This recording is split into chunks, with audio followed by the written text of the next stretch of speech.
Same, depending on what it is. Awesome. I've got one. On your two-stepper, when you do a two-step, make sure you validate the prospect before you give them your free information or sign them up for the coaching call. I've got one. Okay. What you got? Oh, did that come out? Yeah. So when you do a two-step, that you validate the person before you sign them up for a coaching call or give them the free information.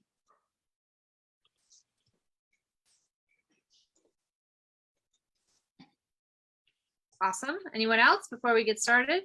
I got one. How to structure the offer. My offer was like really complicated and wordy, and I made it much more simple now. So that helped a lot.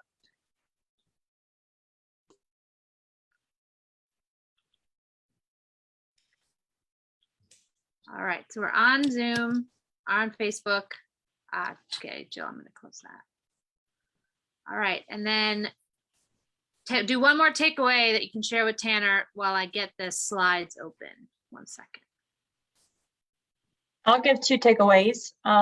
One, I've heard a lot of this already and I do it, but what I love about this challenge is the refining piece of tightening up things to make it way better.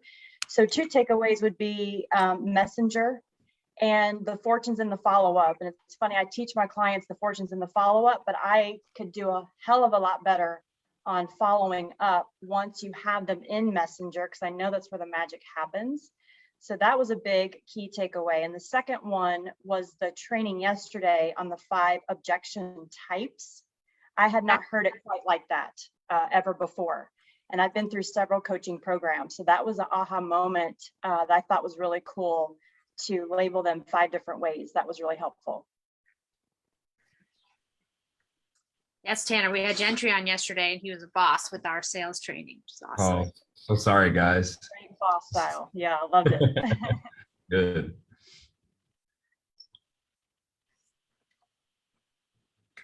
So now it's day 5.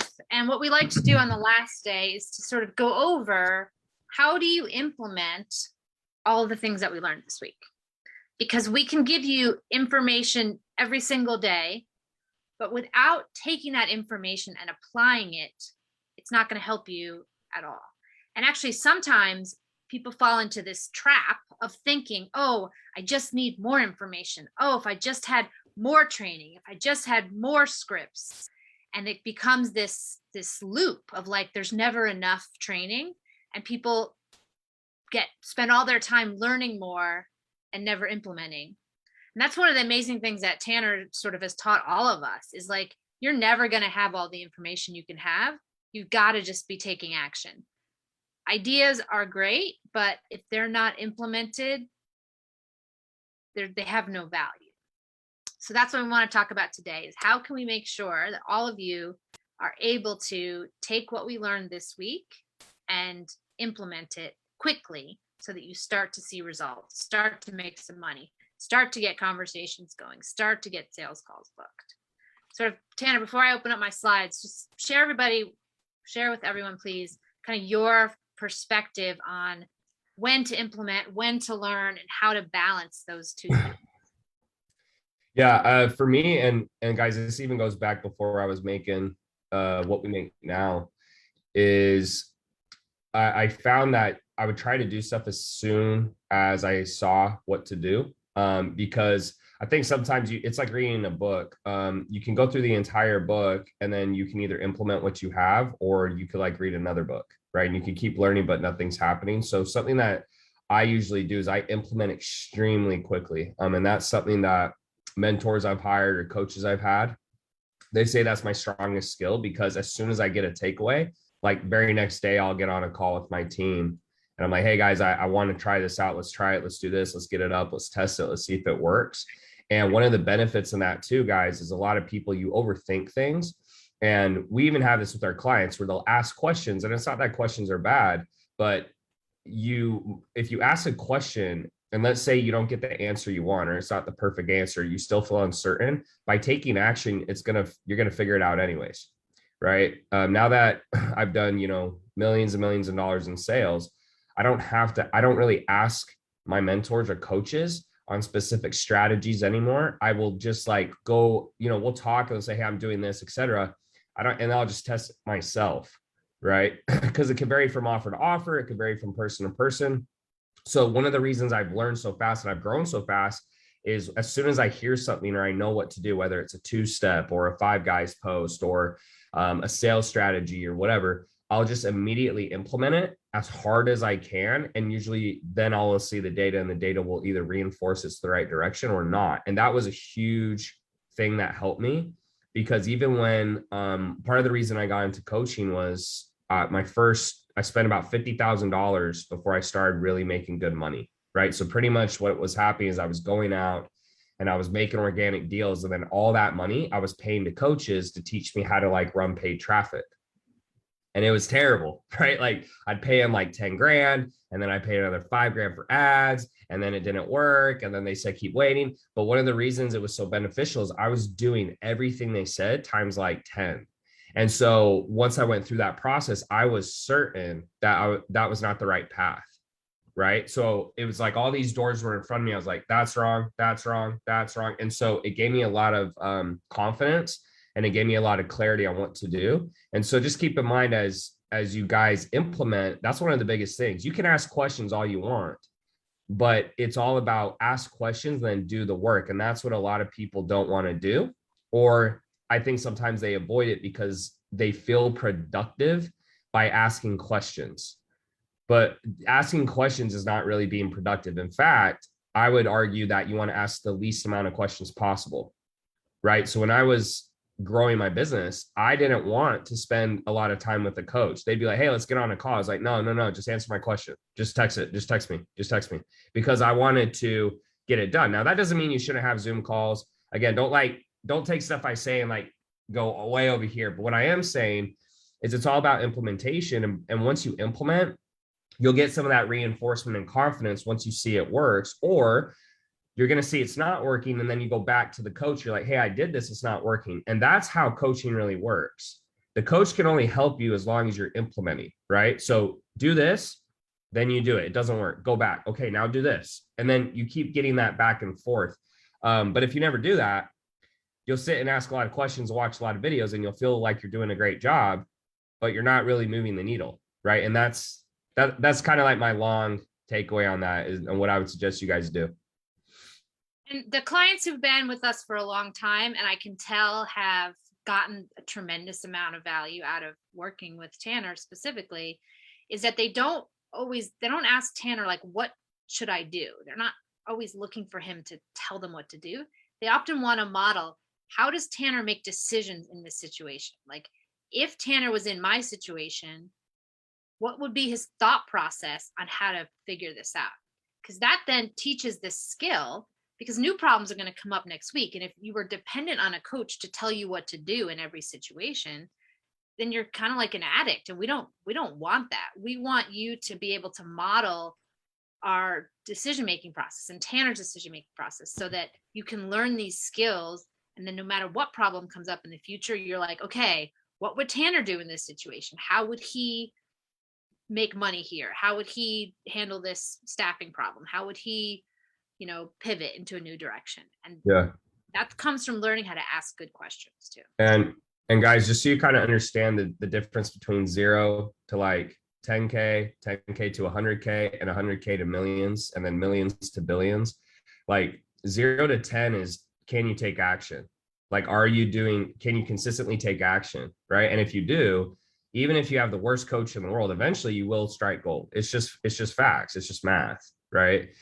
10K to 100K is they take action, right? But they can't get past 100K typically because they're not a great leader, right? So they can do the work, but they can't get other people to do the work. And then once you get to the $1 million level, it's just, can you repeat that process? And you're trying to get to, let's say, multi-millions or billions. It's like, can you repeat that process over and over? So a lot of you guys, whether you're in the 0 to 10K-ish or the 10K to 100 or 100 to millions, it's all part of this process. And so when you learn how to work really hard, and then you will learn how to make decisions, it's not only going to help you with other people, but your team respects you, right? Sometimes I'm hard on my team, but I can be hard because they'll see me slacking them like 4 a.m. in the morning. They'll see me like doing the work. And so they'll respect me knowing that like, hey, Tanner's done this. Tanner's like putting in the work. He's willing to do it.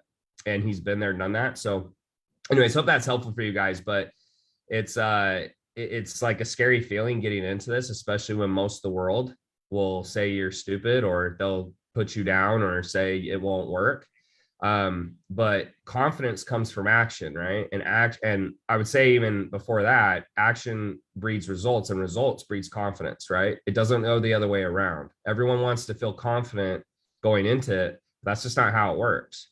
So every time I start a new company, or I have a new decision, or we have something new, I feel the same uncertainty you do. I just push through it because I know that the action will give me the results, good or bad. And then that gives me the confidence to now make another decision. And it just keeps that kind of viral loop. So. I'm going to share a couple slides as we kind of cover this implementation, and then we'll have plenty of time for Q&A like we normally do. So the goal here is to make sure that everything that you learned earlier this week, the things that are relevant for where you are now, you're going to be taking action, because ideas without action won't create results. We really want to hammer this in, because sometimes people fall into this trap of thinking, I just need endless training. I should buy another coaching program. I should buy another whatever. Now, that's one of the things that as coaches in our program, we're not really necessarily teaching you tons of stuff. What we're doing is helping you implement. Like they're very different there. Making sure that you have the support to implement and course correct and have a straight line to your goals. That is the primary role of the coaches and the elite CEOs, is to make sure that you are getting what you want as quickly and as effortlessly as possible. Because you can often fall in this trap, as Tanner mentioned, of like doing lots of things that aren't productive. So busy and productive are not the same thing. So be careful and pay attention to what you're doing, so that you're clear that, are the actions you're taking going to help you make money and grow the business, or are they just kind of keeping you busy? Molly, can I just interject one thing? Guys, that's a huge thing too. So when someone starts a business, they're like, well, what should I do in the day? Right? And when I was starting my business, I didn't really plan anything out, but I knew two things. I knew, one, the business grows by making sales, right? You can have the best program on earth, but if you don't make sales, your business will die, right? And then two was, how do I create sales? So when people asked me what I did, I was like, well, I pretty much message and call people all day. And then like, I do a little bit of fulfillment. And like, I did the fulfillment, and this was when I got my fitness business. So it was much easier than the kind of fulfillment we do now. But the point is like, don't be doing all these activities that don't create money, like creating content and posting on social outside of trying to generate leads, or, building out your portal and all that stuff. That goes to the same thing, right? You can't do the wrong things and expect good results. So make sure whenever you're trying to grow your business, if it's not growing, look at the activities you're doing. Be like, does this activity directly generate revenue? So like messaging to set a call that then you can close for money, that's a money making activity, right? So I just wanted to kind of throw that in there with what Molly's saying too, is that is highly, highly important, because you can be doing fulfillment 80% of the time. And then it's like, well, that's why you're not growing, because you're spending all your time doing activities that, while yes, they're important, they're not making any more money. And so the business stays stagnant. It doesn't grow. And other things that new entrepreneurs get caught up in is like, do I need a website? Should I have a podcast? What kind of colors should I use in my branding? I need to have the perfect name for my business. That stuff doesn't help you make money. There's a role for those things at a certain point, but when you're first starting out, ask yourself, will this activity get me a paid client in the next 24 hours? Yes, awesome, do it. No, okay, put that off for now and focus on money-making activities. All right, I do have some questions for Tanner, because what I want to help all of us do is learn more about how he thinks, how he makes decisions, so that you can model this in your own business. But we also want to talk about some of our most successful clients who have just been really, really good at taking action. So Tanner, think about some of the clients who've just done very well, not necessarily because of us, but because they're awesome.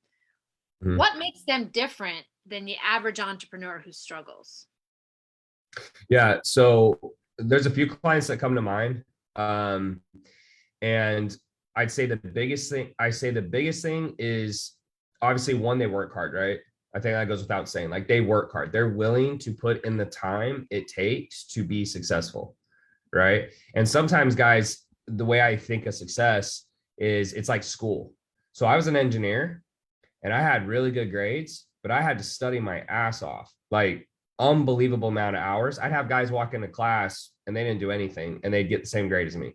And it used to piss me off because they were out partying and having a good time. And I was in the library 8, 9, 10 hours. I was taking math that had letters in it. There was no numbers anymore, which didn't make sense to me. But that's what engineering is. I did petroleum. So that's the first thing is like, are you willing to do what it takes? And if your skill level is lower or like you don't think as well, like in my case, I couldn't process info as fast as these guys. It was like, okay, am I willing to work harder or am I going to quit? Right? Because the cool thing I like about business is you can be tall, fat, short, any ethnicity, and you can still be successful. It's just, are you willing to do the work to get to that point? It's just a numbers game. It's literally a numbers game. The second thing is they don't question what we ask them to do. Right? So going back to the first 5 coaches I had, I didn't get my ads to work. I paid about 50 grand, another $20,000-$30,000 of ads, which is part of why I got into coaching, because I just felt like, man, I almost quit. So I can't imagine the average person, because I felt like I could handle a lot mentally. But I did everything they said times 10, like everything. I was like, I didn't question it. I didn't argue. I was like, I paid these guys. I'm going to do whatever they said. And at first, when it didn't work, I got very upset. But I realized later how much it still helped me, because it made me very confident in decisions I had to make down the road. Like, how do I run my ads, or how do I run my business, or what type of lead generation? All that stuff helped. So they come in and they just do what they're told to do. They don't really argue. Even if it doesn't make sense, they can ask, but they just do it. Right? So less thinking, more action. And that will help you a lot in life too. It's the same reason, successful individuals, sometimes they don't wear nice clothes, and like why Molly has to get on me to wear a collared shirt, because it fatigues me, right? It's a decision I have to make. And I don't want to make a lot of decisions. I just want to take a lot of action, right? And then I think finally, I think the last thing is just I guess this goes with the hard work, is just the ability to make decisions as things happen.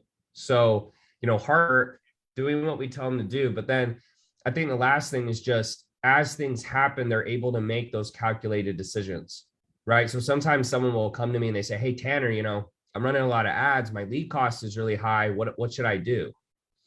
And I go, well, what do you think you should do?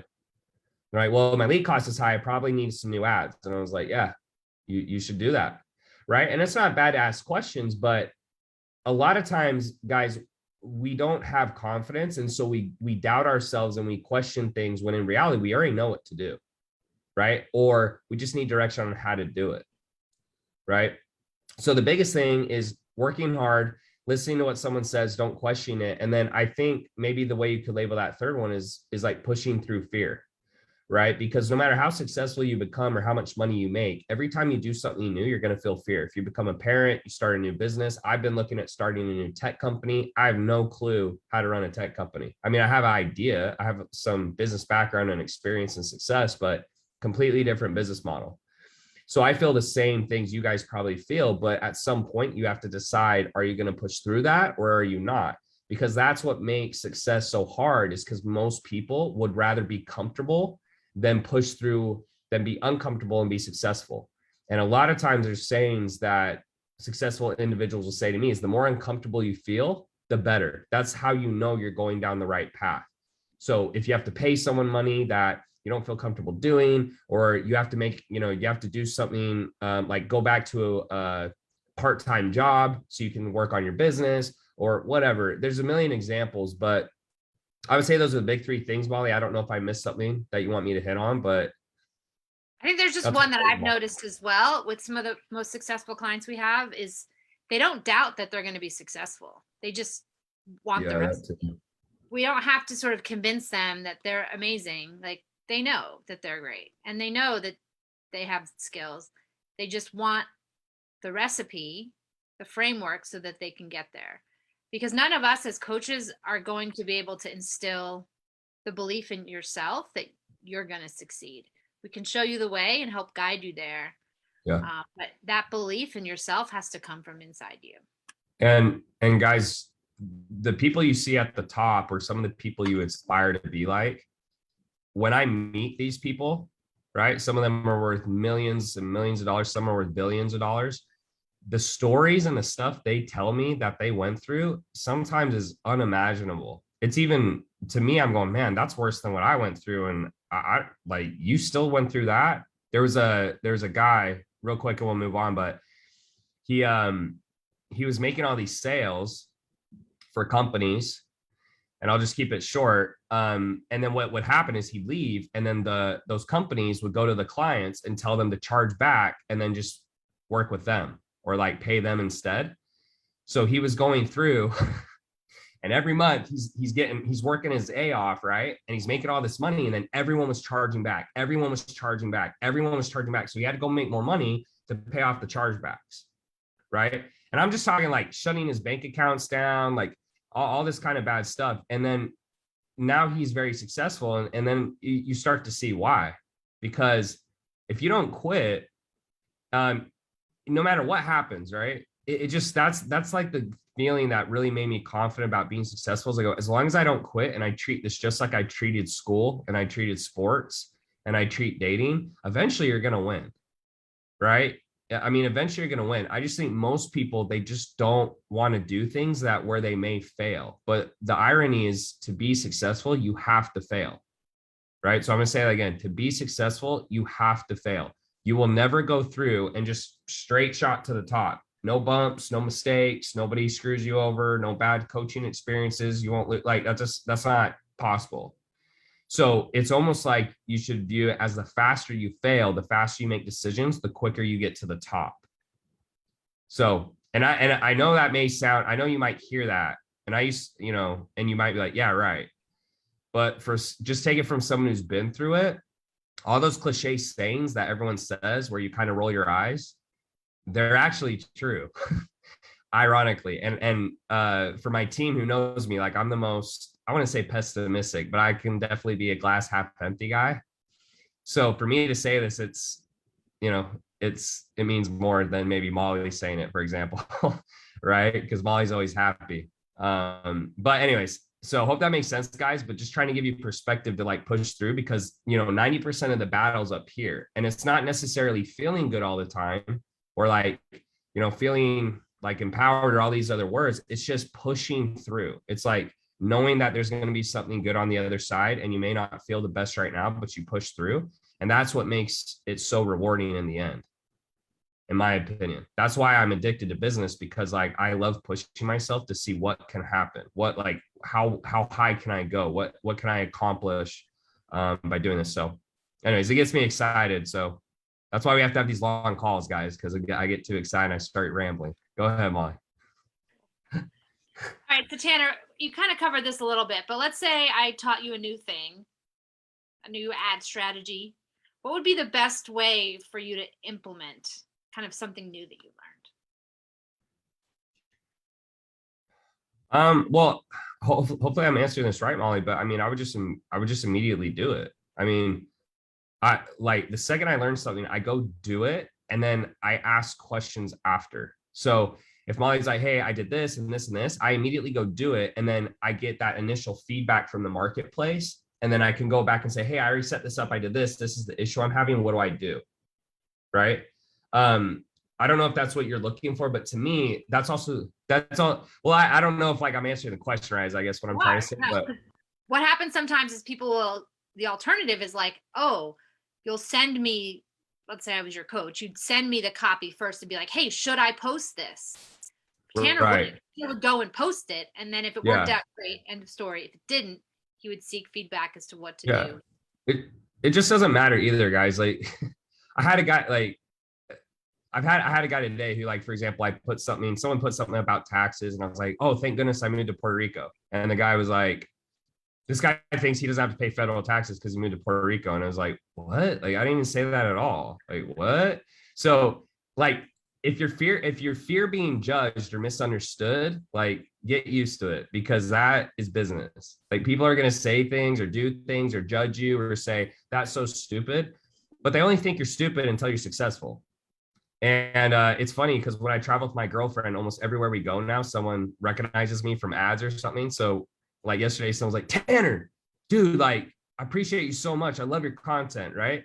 And so the narrative usually will change as you start becoming successful, as you take action, because guys, people, the reason they have to put you down, or the reason you get scared from people putting you down, is because they have to justify why they're not successful. I had a conversation with someone today, and everyone has difficult situations. So I'm not saying that to put them down, but they basically were like, well, yeah, I struggled X, Y, and Z because of this. And the reality is, like, that's probably true. It probably was more difficult, but you only have two options. You either push through it or you just live in your excuses, right? And a lot of times what you'll find is the excuses we give ourselves, we put ourselves in that situation anyways. Oh, I feel so bad this morning. Well, what time did you go to bed? Midnight. Well, how long did you sleep? 4 hours. Okay, well, like sleep longer. Or, I'm so overweight. It's like, well, yeah, like what have you been eating? Right. And so I think one of the big things too is make sure that you take massive, what's the word I'm looking for? Responsibility or massive Ownership. Ownership. Thank you, Molly. Ownership. So when my team doesn't perform, I sometimes will get upset, but you know whose fault it really is? It's my fault. Right? If you guys don't buy my stuff, is it because you're dumb, or is it because I'm not good enough to convince you to buy my stuff? You know what I'm saying? So if you can lead your life that way, not only will you be happier, but you'll just be the best version of yourself, because it's so easy. If you look at our economy and the politics and like all the crazy stuff that's going on in the world right now, people just blame everyone and everything besides themselves. And it doesn't mean that you can't feel bad or feel down or be upset, because I have my moments, guys. Like I'm not perfect. I mean, you can ask people closest to me. I have my moments, right? But at the end of the day, when I calm down and I look, it's like, what do I need to do better so that doesn't happen again? Or what do I need to fix? And when you live in that realm, you're going to beat people, because people aren't willing to do it, because it's hard to admit you're wrong, or it's hard to admit you're lazy, or it's hard to admit you haven't taken the action and like just over and over and over again. So just look at the people who are where you want to be and just copy them, even if it hurts. And eventually you'll be one of those people. And then people start looking up to you. And instead of putting you down, they go, well, how do I do what you're doing? How can I be like you? Right. And so the narrative changes. So I just know a lot of you probably struggle with that, or you're going through it. And I've been through it. And so I relate to you guys a lot, and I understand how that feels. And it just feels better on the other side, though.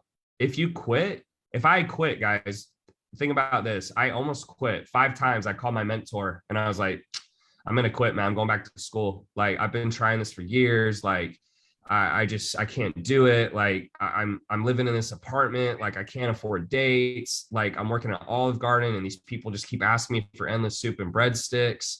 And then they leave me a $2 tip. Like, I'm in Alabama, guys are pulling guns on me. I'm like, bro, I just want to sell an alarm. Like, what the heck? Like, why are you pulling a gun on me? It's all this stuff, right? But it leads you, all those things are lessons that are leading you to be successful. And if I quit, like, check this out. This is reality. So I'm an engineer. Okay. I make about 120 grand a year. So let's just say I was an engineer. And today, like, let's say I started at 22. So that's about $800,000. Okay. My business has generated close to 35 million now. Okay. So that's a massive difference. That's a 35x difference in profit. Imagine, and all the employees that I'm able to help pay for their jobs so they can provide for their family, all the clients I've worked with. So imagine, like, that's the thing you have to face realization is, if you quit and don't go for your goals and dreams, when you die, whether you're religious or not, I truly believe you'll be able to kind of see and look back at what your life could have been like. And imagine the regret I would have felt if I was an engineer my whole life. Not saying that's bad, but for me and all those people who I didn't impact and all those things I didn't do because it got hard or because I had a bad day and I didn't feel good. And I was like, it's not fair. So anyways, I just hope that inspires you guys a little bit because more times than not, it will feel that way. But I'm telling you, like, it's math. It's 1 + 1 is 2. It eventually, unless you mentally have a problem, and I'm not being like rude or facetious, I'm being serious. Like, unless you have a mental issue where you put your hand on a stove and can't recognize it's hot and take your hand off, right? And you just leave it there and you're like, your hand, your skin's falling off your hand. Like, you will be successful. But most people, it gets hard and they quit right before they hit the top. And then what's ironic is once you're successful, you'll keep, because you've done it, it's easier to be more successful because you already know you can do it. So you're like, oh yeah, like I want to start this new company no big deal. It's easy. Well, it's not, maybe not easy, but it's like, it's going to happen. And it's a complete shift in mindset. So anyways, I hope that like helps you guys. So Tanner, I know there's a couple people on this call who are considering working with us. What do you think if we made a deal to the people who took action most quickly? Would you be cool with that? Oh, I'm always about good deals, Molly. Hey, What do I? Molly, What's my Tanner, take? I spoke Yeah. to Gentry on email and I signed up. So all I've got to do is pay now. So I'm already there. Let's do it. I love it. Everyone be like Mark. Well, Tanner, what kind of deal could we offer maybe to the first 5 people who book a call and join our program the next couple days? What do you think we Yeah, I mean, 1,000 off. Does that sound fair? I think that's 1,000 off? good.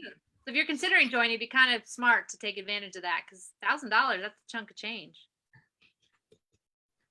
And also, guys, like when you're starting your business, the thing that frustrated me too is like when I was trying to grow it, you got 2 expenses essentially. You got a coach or a mentor if you have to get help, and then you have to put money into the business, right? So think of it too when you get discounts as that's money that you can put directly back into your business, whether it's ads, marketing, sales, hiring, software, you name it. And that's like another reason to do it, because if you are going to do it, I mean, I think we all know, but if you can pay less, you'd like to pay less. That's always going to play to your benefit in hitting your goals faster. Before we get into some questions, Tanner, what is the best way for somebody to start the process of working with us? What should we have them do? Well, I mean, usually I think Molly's you'll put a link to book a call. You have a call with one of our advisors. One of them's my brother. He's the worst one, so avoid him. I'm just kidding, guys. I love my We met brother. him yesterday. He was great yesterday. Yeah. So you have a call with our advisors. You can go through it. You make sure, and just first thing is you just make sure you want to do it. It makes sense to you, and you understand what you're getting, right? That should be very straightforward. And then if you do, then obviously we work on getting you in. The good news too is we've essentially made it that if for whatever reason money's an issue, we can pretty much get around that at this point because we've partnered with a really great funding company. And so the biggest thing for me is just decide if this is something you want to do and if you're serious about doing it and if you feel we're the right people. Don't make decisions based on money. I know when you don't have money, you hear that and you're like, yeah, okay. But the reality is the only way out of poverty or where you're at in terms of finances is you have to learn skills that make you more money. You will not save your way to wealth. God bless Dave Ramsey. I think he's a great guy, but you will not save your way to wealth. It's just not going to happen. Saving yourself $1 on coffee and all this. Not only that, I don't think it's a great way to live. Right. So I always knew that I was like, I'm making $3,000 a month working at Olive Garden like a boss, right? Doing door-to-door sales. And then I just said, I'm going to take all my money, all my time, all my effort into learning skills where I can make more money, because making more money will change my life faster than saving more, right? Now, I'm not saying you should go out and get Lamborghinis and houses. I'm not saying that, but like saving money on coffee and food and like little things like that, guys, that's, to me, that's just not the best way to go about it. The best way to go about it is if you're making $3,000 or $4,000 or $5,000, you can learn how to 3x or 4x or 5x that. The extra couple $100 on coffee doesn't matter, or clothes. It's learning high income skills, right? And now that I have a lot of high income skills, I mean, money is not going to be a problem for me ever, right? The only thing I focus on now is how big I can get, how far I can go, how like high I can push myself, how many people I can help. But money is not an issue for me because I have highly sought after skills, right? Even if my company shut down, how many jobs could I do now at a very high level that people want, right? So sorry, Molly, sometimes I'm like, you guys are like, probably, bro, this guy's way too excited. We'd love to have some Q&A now. Christina, do you have a question you want? Yeah. Yes, thank you. So my bad if I missed this somewhere. I'm very scattered these days. I don't know anything about the program. I don't know the duration. I don't know the price. Good question. I don't know what it includes. Yeah. Yeah, good question. Yeah, so that's a great question. So guys, here's kind of the big things in the program and what we try to do. Now, first off, if you come in, if you have a team already, that will be a little bit different option. Most of you guys here do not. So I'll just speak to that. So our typical program is going to be 4 months long.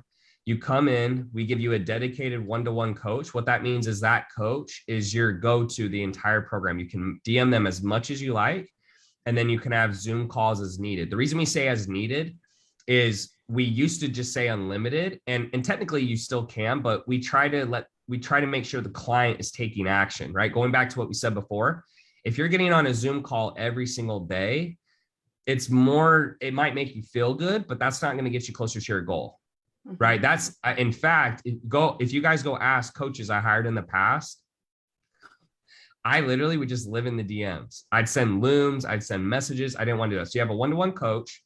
Then we have our specialty coaches. So we have a professional copywriting coach. We have an ads coach. We have a mindset coach. We have a sales coach.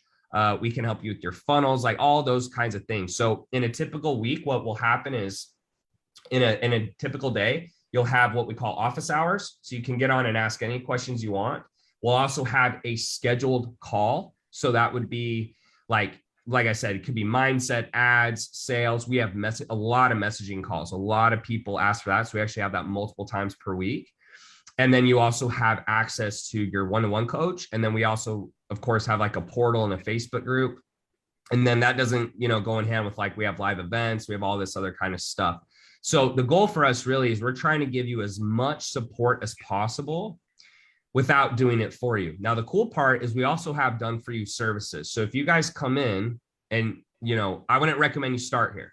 Okay. But let's say hypothetically, you're like, Tanner, I want you to do my ads, or I want you to do my messaging, or whatever. We've started rolling those out as well, because like at the end of the day, we just want people to be successful. Right. And so, there's a saying that one of my good friends said is, don't give people what they need, give them what they want. Right. So what we try to do is give you guys what you want. You start seeing results, and then it's easier to give you what you need because you're more willing to listen. Right. Mm-hmm. So the faster we can get you guys a win, the quicker you're going to be like, all right, I'll listen to Tanner. The longer it takes, the harder it is to get someone to listen, because they start doubting, is this going to work, et cetera, et cetera. Also, to add in, Clementine asked, do you help fine tune our offering niche? Absolutely. So to even start, let's say you sign up. So you click a link, you book a call, you listen to our advisor, you like it, you sign up, we figure out the money, you're in. Then you book a call with your coach. We immediately set out action plan. We have like 5 different action plans based off your revenue, how much money you've made, your experience. And then usually that first call, Clementine, just to piggyback off Christina's question, is we go over your offer. That's like the first thing we have to do, the absolute first thing we have to do. Now, keep in mind, guys, we'll help you craft your offer, but we have found that you really need to decide what you want it to be. If we pick it for you, we found that people resent that, or they don't take action because they're not passionate about it, right? So if I'm like, hey, Christina, you're going to sell this. Christina might be like, well, I don't like it. I'm like, yeah, well, you sell that anyways. That's not going to work, right? Because ultimately it's your business. We're just trying to help you along. So If you were, and this is kind of part of our selling point, right? If you go, well, Tanner, why should I hire you and not someone else? It's for two reasons typically. So we're an 8-figure company, right? So you can hire other 8-figure companies, but you're not going to get as much support. Okay. Just straight up, you're not. Like I spend more on my fulfillment than I have to. I'd make more profit if I didn't. But I think it's really important how we do things. Then the second thing is you can hire someone who gives you the same level of support, maybe even more. Maybe they're like, you know what, Tanner, Tanner won't do this. I'll get on a call with you every single day, all day. But they haven't made 8 figures. So the goal when you're hiring someone is 2 things: experience and customer service. So what we've tried to do is we try to mix the best of both worlds as best we can, where you get that one-on-one experience, but you also have someone, a high level customer service, but you also have someone who has the experience, right? Because someone who gives you a lot of time and attention, but hasn't been there and done that, that's not helpful. But someone who's been there and done that, but doesn't give you any help, that's not helpful either, right? So I'm a very logical person, so for better and worse, but that's how I try to make decisions also, is like when I'm looking at people, I go, how much support are they going to give me? And have they been there and done that? And if one of those 2 things do not align, it doesn't usually make sense, because okay, well, you're going to give me all this support, but like, I mean, if you can't get to that level, how are you going to get me to that level? Right. A lot of people, guys, if they're trying to teach you to do stuff that they haven't done, it doesn't make a whole lot of sense, in my opinion. But anyways, hope that answered the question. If there's any follow-ups or you have another one, Christina, feel free to chime in. Okay. Anyone else, guys? Got a little bit of time left.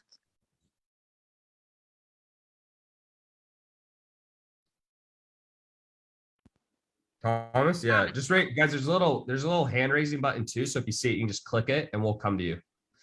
Okay. Oh, wrong button. Oh, no, you're good. You're good. Okay, now. there you go. Where's the hand raising button at on here? It should be. I don't know. That's a good question, because I'm a host, so I can't see it. I don't see it. Reaction. Okay. Okay. Yeah, Christina had it figured out. So, okay. Oh, I just sent a heart. How cute. Okay. Anyways. Okay. So that's basically how the coaching element goes. But as far as like the training element, like, do you have a certain like curriculum set up for training along with that? So what do you mean by curriculum? Like videos and like PDFs and stuff, or what do you mean? Yeah. Well, okay. So I know that the one offer that I was seeing that you basically had a whole like, training program broken down from like beginning to end for the whole system from, sure. But what you're talking about is more like a coaching, program.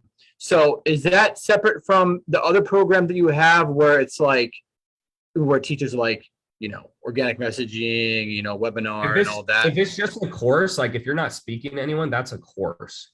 Right. Okay. And so keep in mind, guys, people are like, well, Tanner, why do you sell courses? I don't really like courses, but you have to understand, most people, they're skeptical, right? So how can I get someone inside my world and learn to trust me or get to know who I am for very cheap or cheaper? And so like, think about this challenge. What's the whole point? It's to get you guys, I'm not here to make $100 per person. I'm here to get trust and to find a couple of people who really want to go with us to the next level. So yeah, if you're in one of those, that if you don't have a coach who's speaking to you, I would consider that a course. This is basically, you're getting actual coaching, right? Which is what I'm a fan of, because like, I don't even pay people for stuff anymore unless I get to talk to them.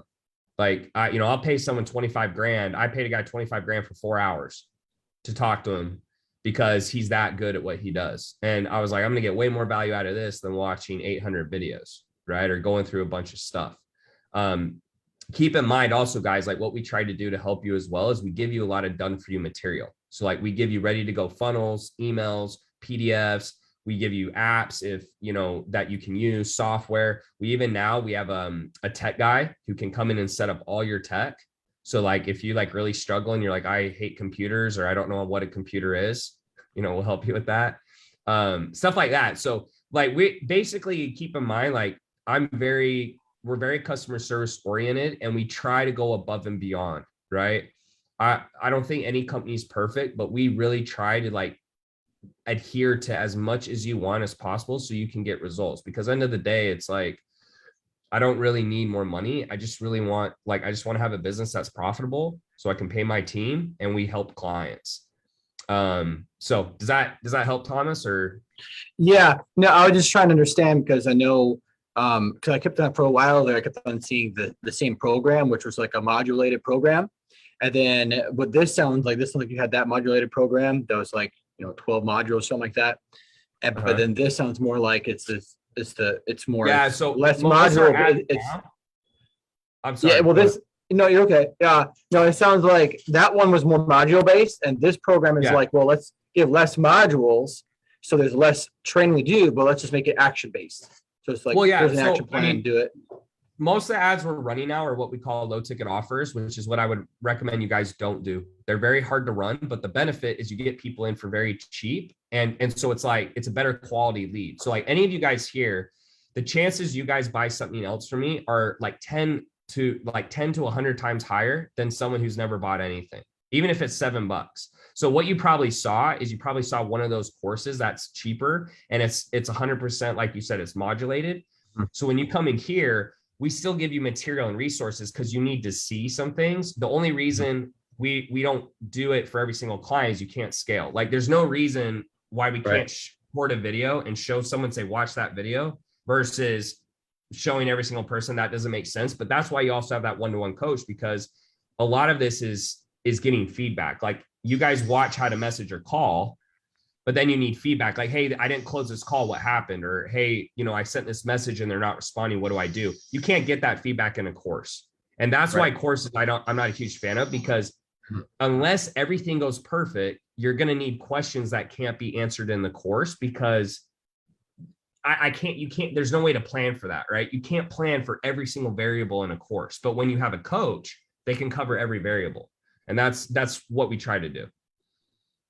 Okay. All right. So that other opera that I saw, that was more about, that was modulated, and that'd be more for somebody that's really, really, really beginner, doesn't know anything. Right, to Probably. where the- I mean, do you know what the name Yeah. was? If you knew the name, it'd be easier to tell you. It had like 12 modules. It basically taught everything. It was like from the first thing. Probably just a course. I mean, that's what Yeah. it sounds like when you say that. So it's just one of my courses. It taught like, the organic messaging, setting up mini chat, then your webinar, then organic Maybe messaging. convergent and then- conversations or something. Yeah, it might have Yeah, been something like convergent that. conversations. It was the 2K. I think it was the 2K one. Oh yeah. So that's Elite Strategy Secrets. Yeah. So again, Yeah. that's like an option, Thomas, if like someone, it just comes down to trust and like finances. Now, the cool thing now is, like I said, anyone here who's struggling with finances, we have a funding program that you get approved with no credit check. So if your credit's 3 or 4, or, like, I don't mean 400, I mean like actual 3, which I don't think is possible, but we can get you approved. Right. But most of the courses would just be like someone who, like, maybe they're more resistant, maybe in the past when we didn't have the funding, et cetera. It's just when your company gets bigger, this isn't for you guys, but it's like Apple. You just have so many different customers and so many different people. You need to start trying to have different products for those people. And that's just where my company's at in terms of size. You guys all need to start with one product. Now that my company's bigger and I have a team, it's easier for us to push more products because I don't have to do all the work. Right. So- Yeah, I think a course like that, if anything, if you already know most of that stuff in that course, and if you take it, if anything, it's going to slow you down because Yeah, you're just going through the same information. But like this course that you talk about right now, this offer, this is more like, okay, less spending time going through modules and training versus, okay, here's an action plan today, implement this now so that we Yeah, grow immediately as fast as possible. Yeah, this is our highest level support. So like what we're trying to do, and don't get me wrong, we still have videos for you to go through, but it would only be like, so like if you're asking a coach how to do something basic that we've set up a video, it's like watch the video. But what it's really for is that feedback. Because guys, most of you where you struggle is sales, messaging, setting up ads, running the ads. It's making adjustments. That's what a coach is for. A coach isn't like, all right, here's how you click buttons. Now we can do that. But really it's the feedback, because business is back and forth. It's not just this like straight line, everything goes smooth. So Thomas, your point, correct. Like what we're trying to give you the highest level of support, because a course is kind of like a book. It gives you the advice, but in a book, it doesn't plan for all the scenarios and all the things that happen specifically to you. So if you said something to someone, for example, and they say a very specific sentence and you want feedback on that, you get that from a coach. You can't go through a course and like plug in the sentence, and you know what I'm saying? So hopefully it's still clear to you. But yeah, I mean, at the end of the day, it's like I paid a guy, for example, who taught me how to buy and sell businesses. I could take a course, but it's better with him because I go, hey, so I want this type of company. I put this offer in. They said this. How do I handle it? You're not going to get that in a course because it's super situational. That's why this is like our highest level. And that's why I'm a big proponent of coaching, because like I can't get that feedback in a course. It's just never going to happen. Yeah, it sounds like you'd basically be getting, the question is not if getting the result that you want to get, but it's how fast. So if you spend, 90 days going through a course, and then you finish, you do your work, and then finally after 90 days, you move the needle, so to speak, only so many notches. But if you just skip that and actually work with this program, for example, then you work with that coach. Instead of starting moving that starting to move that needle in 90 days going through a course, well, now you can start moving that needle within the first week going through something like this. And so then, correct. So so guys, to Thomas' point, like, and this isn't to put anyone down, but like, let's say someone is like, well, I've been in business for 80 years and they're not that far along. I'm like, well, you've been in business for 80 years. Why are you not farther along? And it goes back to what he said is like, if you don't quit, eventually you'll get there. Right. But the problem is we all die eventually. If some of you don't, let me know, because I would pay you a lot of money. And two, right, is that it's speed. So like, remember, the longer it takes you to get results, here's the other thing people don't talk about. The longer it takes you to get results, what are you more likely to do? Quit. Right. So people are like, oh, well, I don't care if it takes me longer, it's cheaper. It's like, yeah, but you're going to quit. That's the problem. The problem is you're going to quit because success, like speed, and guys, like, think about me. I almost quit 5 times in 3 years. And most people would consider me like I'm a top 1% earner, right? Petroleum engineering, I did Division I football. Those are all probably people would say, man, that guy's probably top 1% in terms of mindset. Maybe I'm not, but like, imagine the average person. They're not going to go through that. So anyways, Thomas, hopefully I love the dialogue, but hopefully I answered your question. I mean, people are going to start cutting this off here, but yeah. Do you want to achieve that same result in 10 years or 1 year? So, yeah. And guys, remember, if you pay, $5,000 or 10 grand or 20 grand and you make 100K, who cares? It doesn't matter, because you're going to you'll just make more money, and then it doesn't matter. Like, it's very short-sighted. So to date, like, I've spent $1 million plus on coaching. I think it's like 1.3 million, but I've made 35. So who cares? It's just so relative. People are like, oh, that's so much. I'm like, if you think that's a lot, how do you think you're going to be rich or wealthy? Like, that's not a lot of money to wealthy people. You know what I mean? Like, I talk to guys now who they talk in millions. That's how they measure like a dollar. They're like, yeah, I have 30 million, or I have 20 million. It's like, it's just there's levels to this game. So, not saying you have to get there. Some of you guys, like, you don't want to, you don't want to deal with that stress or like that type of company and stuff. But all I'm saying is, like, you're right on, Thomas, with what you're thinking and like how you're reasoning. And that's correct. It's all about speed. Everything is speed. And the faster you move, the faster you hit success. The faster you hit success, the more you're going to do things that create more success, et cetera, et cetera. And it just goes in a circle. So it's pretty cool. I want to say one thing that, if you look at the common denominator between you and a lot of the other top guys, right? Then all of a sudden in this industry, there's a flock of new people that are trying to model what you're already doing, right? Because it's the opportunity to make money. It's actually really annoying. It's really annoying. It's like, I don't need more of the same stuff. Stop. It's just, you see it and then it's like, but what I was going to say is that it's almost if you look at the common denominator, it almost looks like it's actually, a necessity that you actually, you're going to have to pay to learn that eventually. It's just part of the process, right? It's almost like it's a roadblock you have to go through. It's almost like, and if you're not willing to, then it's actually like a limiting belief that you have that's actually can prevent you from going to the next level. So it's actually, if you look at the common denominators, well, I don't want to eventually pay somebody 20K, 30K. There's some people that have paid somebody, 50 grand for 1 hour, right? Yeah. And it's almost like, if you're not willing to do that, then you're not going to go through that roadblock to get to that level. And you're thinking, well, I'm not going to. Okay, that's fine. But look at the people that are where you want to be. And those people, what they have in common is that they did pay to get that skill or learn that thing and get through that roadblock. Sure. And if you're thinking that you're not going to, well, then they think that's a limiting belief. So that's Yeah. probably that belief But- right there is probably Yeah. part of the problem.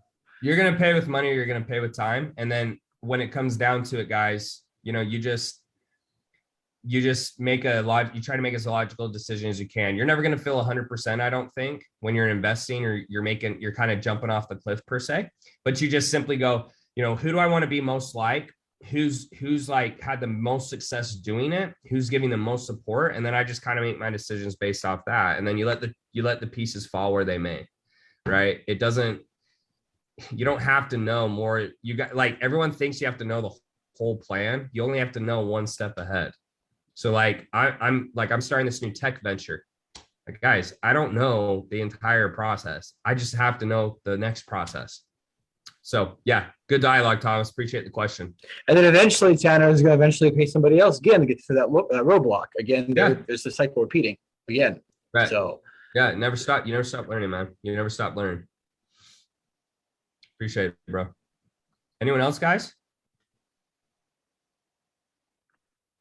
Any other questions? Like anything about the program, anything about personal life, business? yeah, Tanner, I have one thing. Yeah.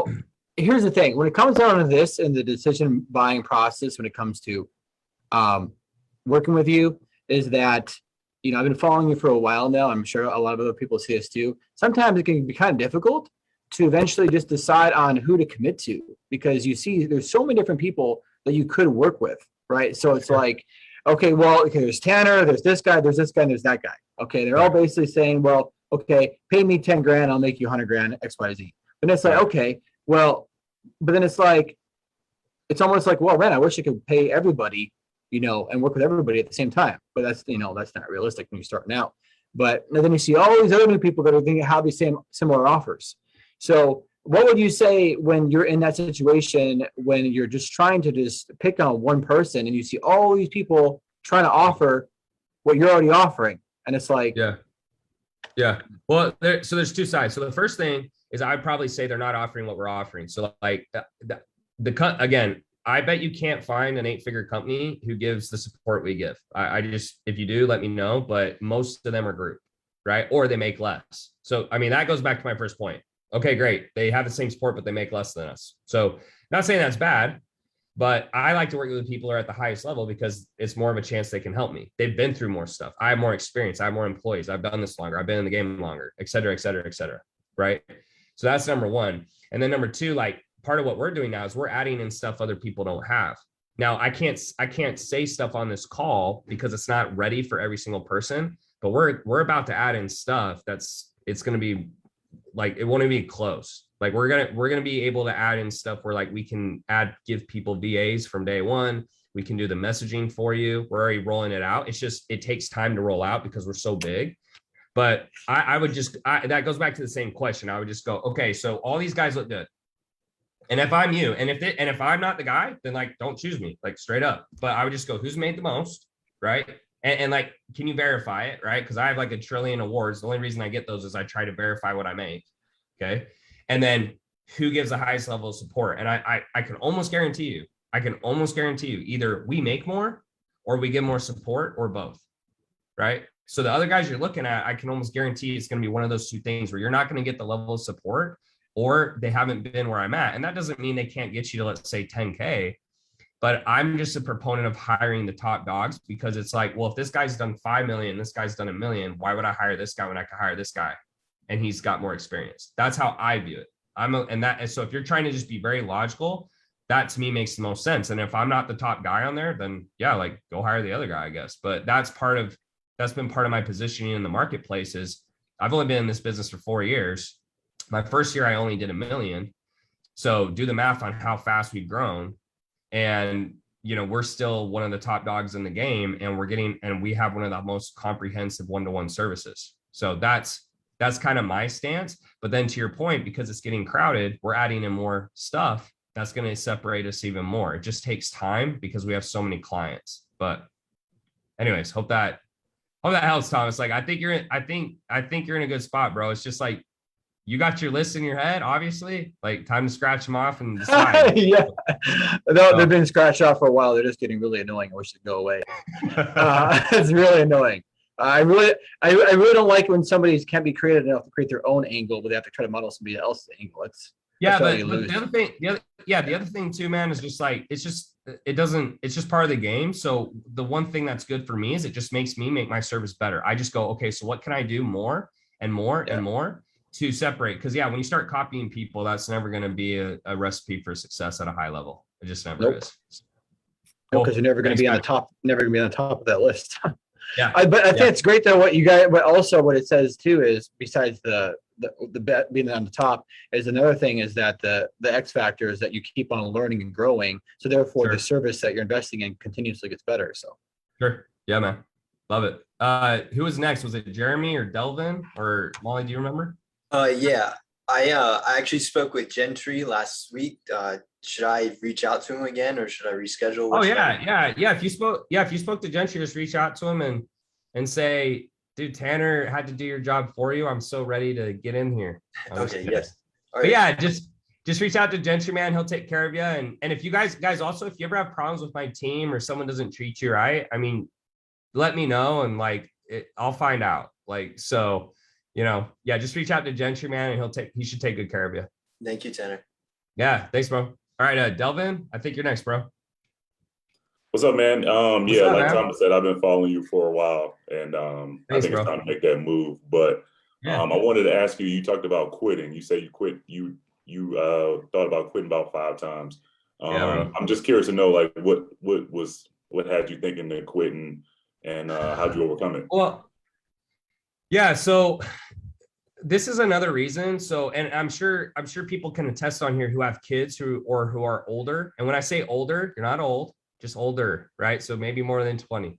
But it gets harder, Delvin, because what happens is you start getting responsibilities. You have a mortgage, you have a car, you have a kid, you have a wife.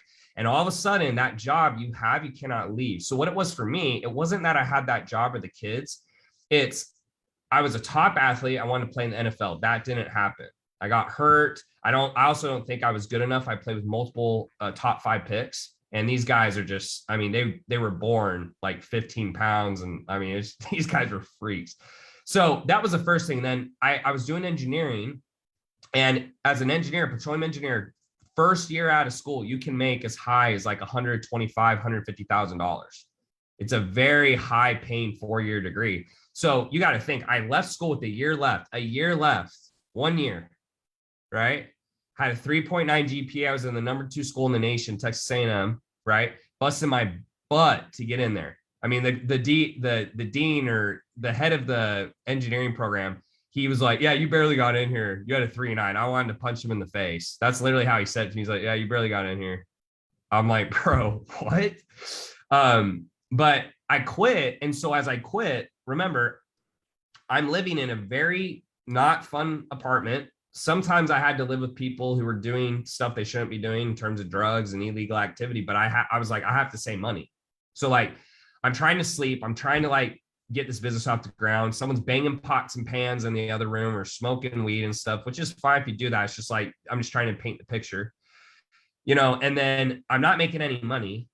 Girls are like, how, your family, how's life going? Well, I got a 15-year-old car and I live with a roommate and it's dirty and you're not going to want, I didn't feel confident. It wasn't where I wanted to be. And you're sitting here going, man, I could be making 6 figures a year, having a very comfortable living. And instead I'm working at Olive Garden, having people yell at me because they didn't get their soda fast enough. It's just, you understand the context, Yeah. Comparison. So I'm calling my mentor. I'm like, bro, this isn't working. I'm trying to get this business off the ground. It's not working. And I'll be honest, bro, the only thing that kept me going is he was like, dude, he's like, bro, I'm telling you, you'll regret it. You can do this. Yeah. You can do this. And he just kept so everyone here, whether that's a coach or someone else, I think that's important, but he just kept me going. And then dude, once I made that first sale, because all the stuff we teach you guys, I didn't know this day one. So that's what we're trying to do is we're trying to go from like, instead of spending $50,000 and $30,000 on ads like I did, I'm like, yo, these, like everyone here, I pretend this is your only shot. And if this doesn't work, you're screwed. And that's how I try to teach this course in this program, right? Because it's like, for some of you guys, this is your only shot. Maybe mentally or maybe financially, maybe both. Maybe you're like, dude, if this doesn't work, I'm screwed.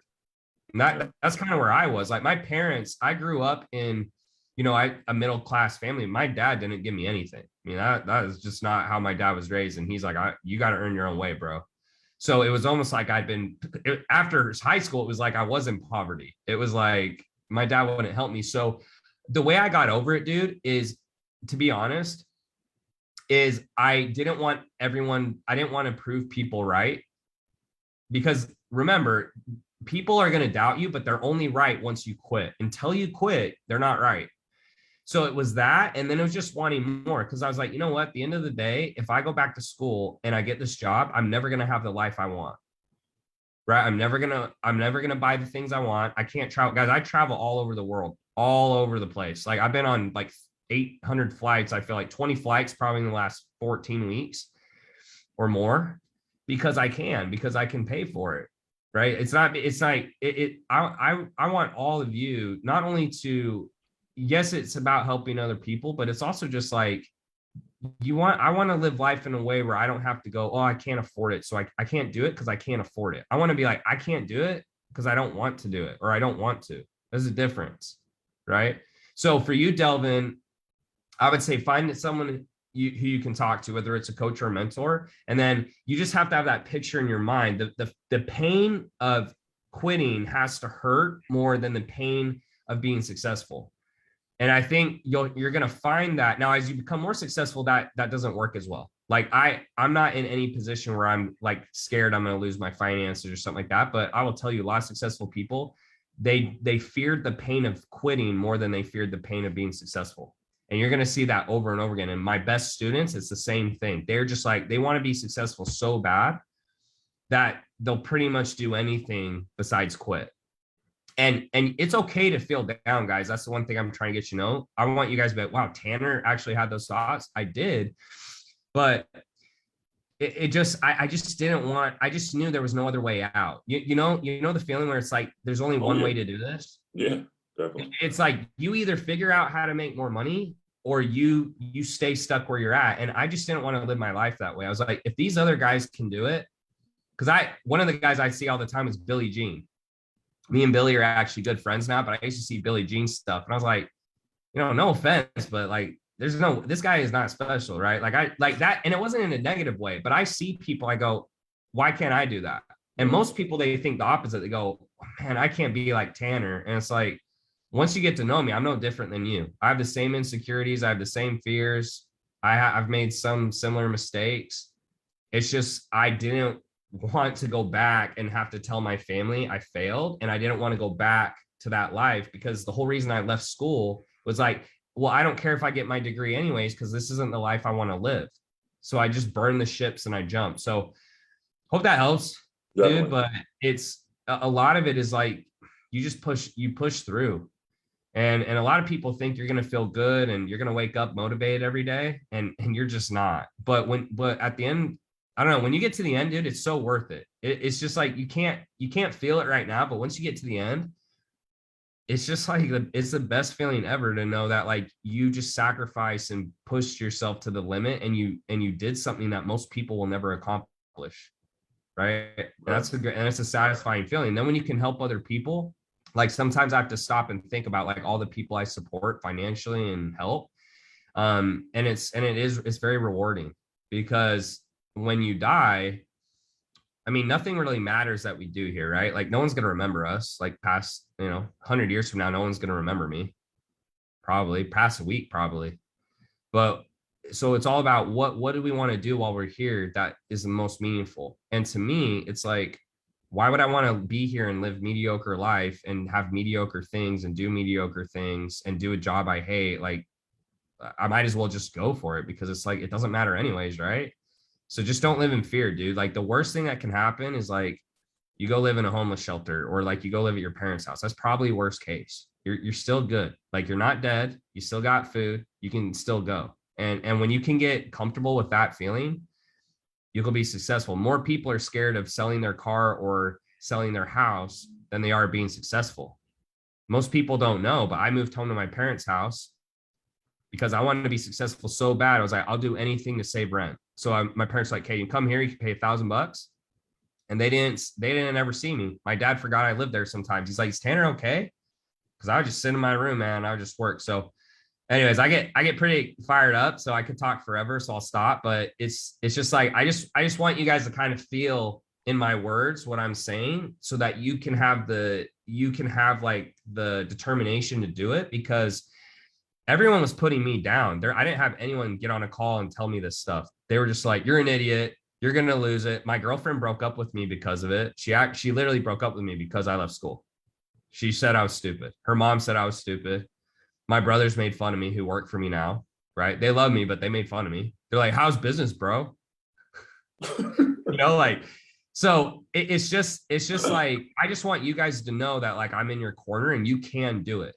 And it's literally up to you. It doesn't matter what anyone else thinks or says, or like, it doesn't matter, man. It just doesn't. Because at the end of the day, like, you can do it. You're no different than me. Like, we put pants on the same way and shirts. And so anyways, I'll move on, but appreciate it.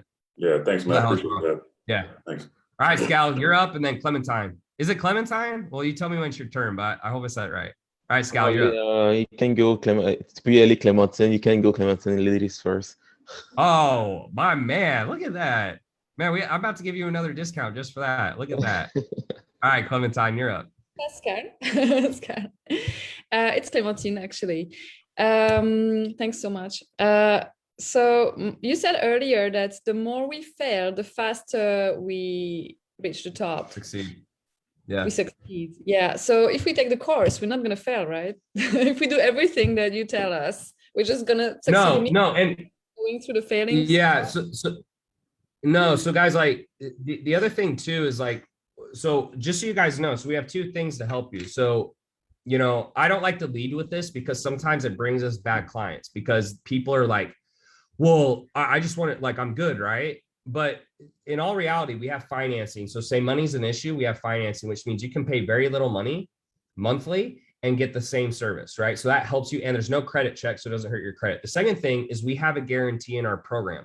And what the guarantee is if you do these things and you have not made an ROI, right?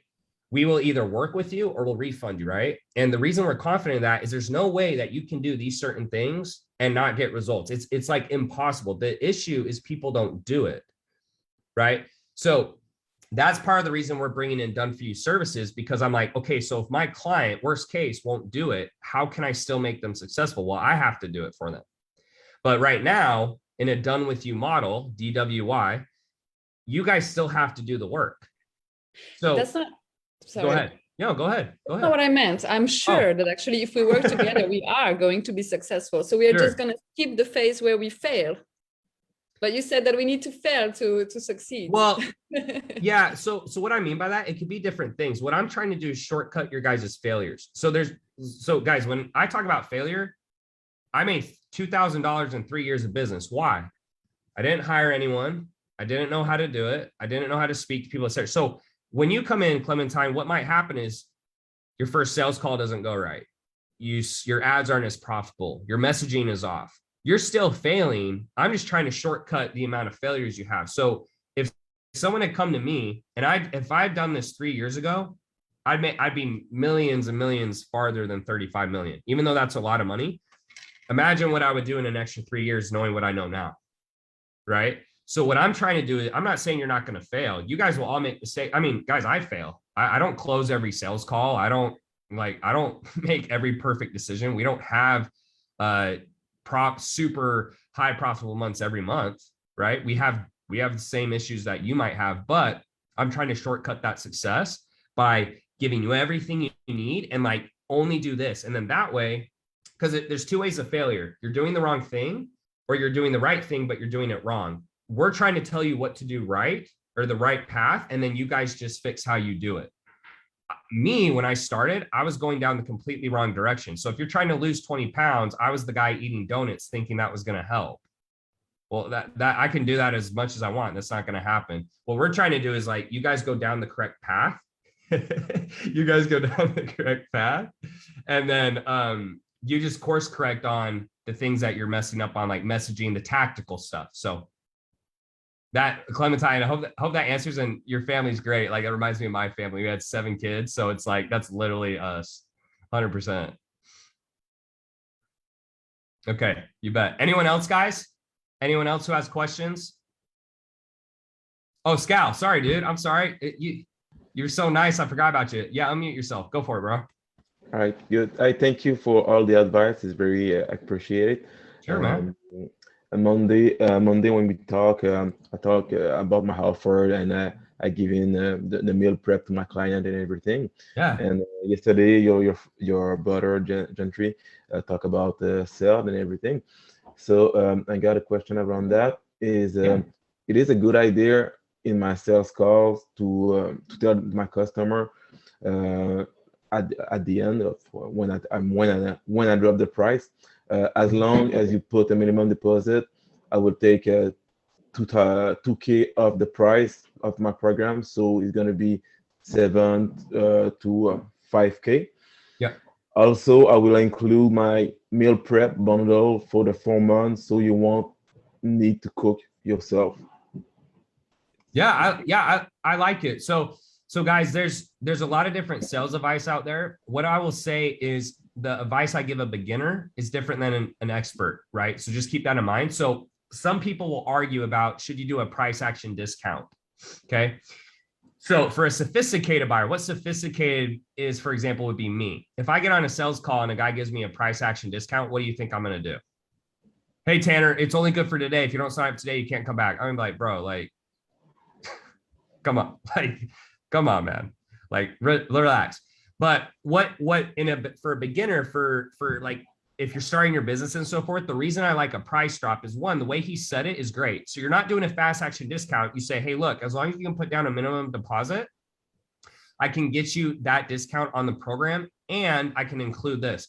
The reason I like that is because it helps a beginner push the client into a corner so they have less objections to deal with. Because if they're like, well, I don't have my wallet, or, I'm not ready to start. So he's like, yeah, no worries. You don't have to start today. It would just put a deposit down to save your spot. And then I can add in that meal plan as a bonus for taking action. It sounds more authentic. And then on top of that, it just helps beginners close more deals, because unless you have a lot of sales experience, if they bring up that objection, it's a little harder unless you kind of do what I call a pre-frame. And that's what that's doing is, so you're letting them know, like, hey, like, I want to get some type of money down today. And then if they're like, well, it sounds good, but this and that, or whatever objection they come up with, you're like, yeah, cool. Like, you can just do the deposit today, hold your spot on that price discount, and then we can start in a week. Because you guys know, or you should know, that most people, if you don't get the credit card on the first call, 9 times out of 10, they're never coming back. There are a few sophisticated buyers like myself who've been on a lot of sales calls who, we're not going to get pushed into decisions. But that is the minority, not the majority. Most people, you kind of have to lead and get them to make a decision. So like, what I would tell you is, like, my advisor team, they're good enough now. So like earlier, Thomas was talking. Thomas sounds like he's done a little bit of research and he knows coaches. It wouldn't make a lot of sense for my guys to push him to make a decision, because he'd kind of be like, it's kind of BS probably, right? If they're like, oh, you got to sign up today, and you'll, like, that doesn't sound authentic. But anyways, I'm coaching too much here. Going to your question, Scout. Yeah, that's a great way to do it. And you throw those meals in as a bonus plan. Yeah, I like that. The way I put my greatest value was the food already. So the meal, when I talk about a meal plan, is all the food I give during the program. So do you think it's a good way to include it like a bonus, and not in my offer? Like, my offer is coaching, accountability. Great question. That's a great question. So Scal asked, he gives food to his clients in fitness, which is amazing, because what's one of the biggest issues people have? All of us, we eat like terrible, right? Like, we don't want to cook. So what I would do, Scal, is I would test it, because I think it could work both ways. So I would test it the first way, where you bring it up in the actual program. Then I would do a couple calls where you don't. And at the end you go, so as long as you put down a minimum deposit, that'll hold your spot. And I'll throw in your entire meal prep for free. So all your food will be cooked and shipped to you. The reason it might sound better for a bonus is, again, if they have to sign up today, that makes them more likely to push into it. And the other thing is it immediately makes the offer better. And I think you would get more action takers doing that. So if I had to guess, I'm gonna guess the bonus would be better. But at the end of the day, what's the best way to know? You test it. You take 10 calls, do five like this, do 5 like that. And remember, if you're a good salesman, if you don't bring it up or it shouldn't matter, because at the end, when they have the objections, you can usually work through it, right? So I don't think it's a huge deal, but my experience tells me that probably it will work better as the bonus because you're tying it to that deposit, right? And so if you tie it to the deposit, they're way more likely to put down like, wait, I'm going to get free food for 4 months. And you're like, yeah. And all you got to do is put down a deposit. They're like, all right, it's just stronger, right? It's more compelling, right? And it's more logical. So remember, if you're going to ask for deposits, guys, and all that, that's fine. You just want to try to make it as logical as possible. So yeah. Good question. My offer going to be better in this way, I think. And because sometimes people, when I told them, I will give you the food, people said like, oh, if I don't want the food, it's going to be lower price. And so right. Yeah. So right. So I think you answered your own question. Do the bonus because and then you just say nope, it's the same price. But if you sign up today with the deposit, I'll give you the food too. So the value goes through the roof. Yeah. Yep. Awesome. Thanks. Or the last thing, just because I'm good at this, if someone says it was the price different, you're like, well, no, because 90% of your results is nutrition. And that's going to come from my coaching and telling you what to eat. Because they're like, well, what if I only want workouts? Or they're like, well, what? I'm like, no, because 90% of your results is nutrition. So you need to pay the full price. So if someone gives you that objection, just know that as well. Okay. Thank you. Hope that helps, bro. Yeah. All right, Mal, I think that's it. You're on Tanner, I want to ask you one quick question. Yeah. I'm going to just try to make this really simple and easy to answer. I was trying to do it the other day, but I had a horrible connection to my Zoom call. So it just kept going off and on. Anyways, but yeah, so my question is this. Let's say you have the buyer, right? And there's no objection on price or anything. They're ready to go. But as far as a business, you want to maximize your revenue, right? Because obviously, if you give everybody a deal, they take it, right? So let's say you have somebody, you know that, let's say your program, let's say you have a 50K offer, right? You know that, well, okay, well, the same 10 people that are already going to buy, and I can charge them 50K, but if I told them it was only 30K, I could charge them 30K, right? Who wouldn't turn down a 20 grand discount, for example? So if you do, but the problem is though, if you do that, well, then you lose 20K on, 10 people, which is 200 grand. When you could have charged them 50K, they'd be willing to pay 50K. But since you only asked them to pay 30K, they pay 30K. So yeah. So what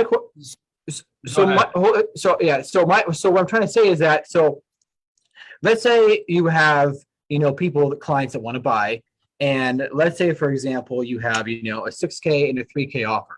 So my question is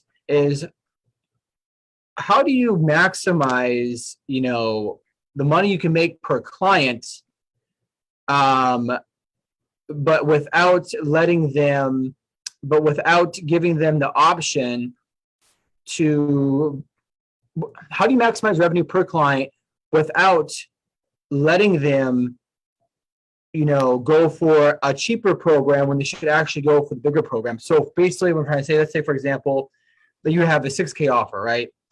For 6 months.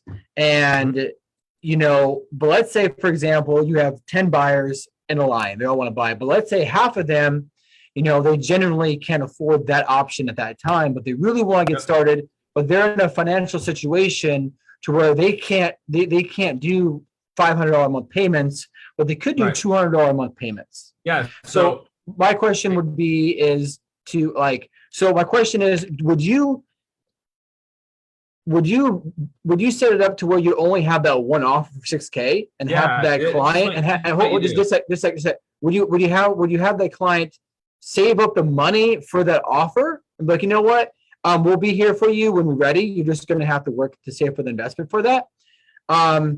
Or would you give that client another program, but with less things added to it, less support, less, for example, let's say the lesser program didn't have no coaching on ads, for example, or something. Yeah. Would you give a lower a program with less support, No. but with less of an investment, so that client can get started now? No. Or would you just hold to that one program and just make that client have to work toward to get it? You got way too much going on. So like where you're at, you need to have one offer. And what you do is this. So you can pitch it. So what I would do, like, so let me go to my fitness offer. This is what I would do. I'd say, cool. So the price of the program is, $5,000. If you put down a deposit today, it's $2,500. Okay. And they're like, that, and that's like the price I want. Like the price I drop is the price I want. And they're like, well, I can't afford that. I'm like, okay, cool. So you like the program you want to be in. I go through their objections. It sounds good. It's literally just price. Yeah.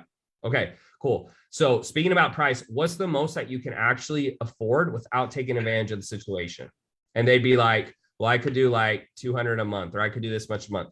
Then at that point, you actually know how much they have, and then you can decide what to do from there. So you're like, okay, so like if it doesn't, I can't do this in my business coaching program because it's like, there's so much fulfillment, but in fitness, there wasn't a lot. So I was like, okay, well, cool. So like, if you can do 300 a month, I'll just take you on, and I would just take it. Or I'd say, cool. So I can do it for 300 a month. You just won't have this, but I'll do everything else. Like, so I think the answer to your question is you have one price, you drop it. If it's a money issue, you work through their objections, you make sure like you like it, you want to do it. It's just money. You have to make sure that's actually the objection, because a lot of times it's not, but let's say it is.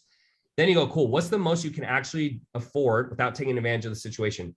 90% of the time, people will be very honest and they'll tell you. And then from there, you know what you can work with. But what you're trying to do is you're trying to kind of guess, or you're trying to give them options. And that's why you're talking yourself out of money. So if you drop the highest price point and only one offer, then from there, you can work your way down. You can always go down. You just can't. If I wouldn't give them multiple options and do this and that and different programs and all that stuff. I would keep it very simple. And then once you have a team, if you want to have different offers, great, but it's way easier to sell one offer than multiple. The reason I have so many now is because we spend hundreds of thousands of dollars on traffic, and I have a huge team and we can do a bunch of different stuff. But when it's just you want to sell what's going to move the needle the most. The highest price program is going to move you closer to your goals way faster than, hey, I have this program, this program, this program. And it gives buyers confusion. If you go to a restaurant and they have 800 options versus 2, or that's a bad example in this situation, versus 1, like McDonald's is basically burgers. Now you can choose a different type of burger, but it's burgers. Way easier to buy. When I go to Cheesecake Factory, I take 30 minutes to look at the damn menu because it's literally like 35 pages. So that's what I would do. Again, I'll reiterate. Hey, so my program is typically 6K, or this is an example. I'll give it to you today, $2,500 if you put down a deposit, Not doing that to like sound scammy or anything. I just want to reward fast action. Okay, great. Can't do it. Okay, great. You want to be in the program, everything sounds amazing. I just can't afford it. Okay, what's the most you can actually afford to do? And then from there, they will tell you, and then you can either decide to take that amount and give them the same service, or you go, great, I can absolutely do that. I just won't be able to do this part, but everything else is the same. Sound good? That's it. And then it keeps it super simple, super simplistic. You maximize your revenue and you help the most people possible. That's what I would do.